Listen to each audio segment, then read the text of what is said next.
desde que entrou esta corporación, un esforzo moi grande en depuración. Cando entramos, aquí non había depuración, saneamento en ningún dos pueblos, había daquela maneira, pero vertíase prácticamente todo directamente á terra.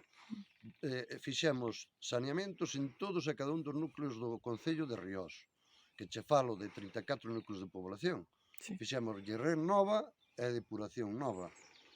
Fáloche de que hoxe hai 36 fosas sépticas e 5 depuradoras no Concello de Riós.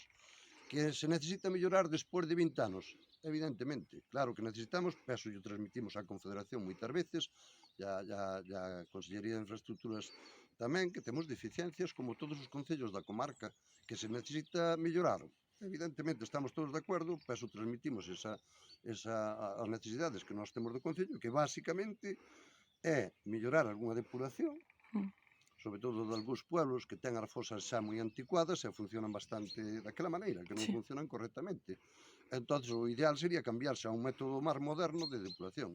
Como o Concello non ten capacidade económica, solicitámoslo á Confederación na reunión que tuvemos, máis á Xunta de Galicia.